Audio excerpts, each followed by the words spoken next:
एक गरीब आदमी जिसके पास खाने तक के पैसे नहीं थे, लेकिन उसके सिर पर इतना कर्ज था कि लोग रोज उसके दरवाजे पर आकर चिल्लाते थे। फिर एक दिन खुद कृष्ण ने उसका कर्ज चुका दिया। एक छोटे से गांव में हरिदास नाम का आदमी रहता था। सीधा, सच्चा और भगवान कृष्ण का बहुत बड़ा भक्त। उसके घर में टूटी छत थी, बर्तन गिने चुने थे और कई रात तो बिना खाना खाए ही सोना पड़ता था।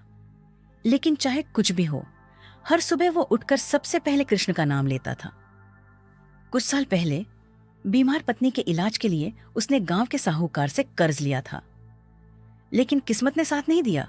पत्नी चली गई और कर्ज बढ़ता गया। अब साहूकार रोज घर आकर कहता, पैसे दे वरना घर छीन लूंगा।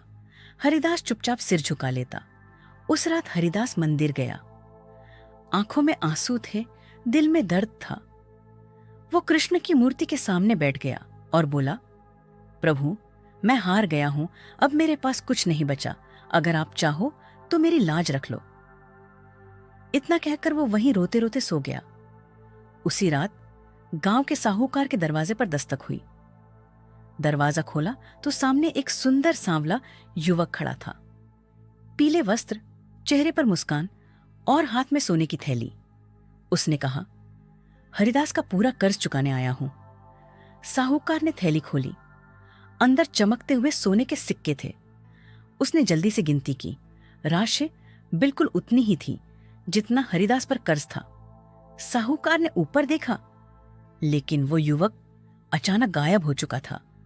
सुबह साहूकार दौड़ता हुआ हरिदास के घर पहुंचा और बोला, तेरा कर्ज उतर गया। रात को तेरे आदमी ने सब चुका दिया। हरिदास हैरान रह गया। मेरा आदमी? वो भागता हुआ मंदिर पहुंचा। मंदिर में जाकर उसने कृष्ण की मूर्ति देखी और उसके चरणों में वही मिट्टी लगी थी जो साहूकार के दरवाजे पर थी। हरिदास समझ गया। रात को उसका कर्ज चुकाने खुद कृष्ण आए थे। भगवान देर जरूर करते हैं, लेकिन भक्त को कभी अकेला नहीं छोड़ते।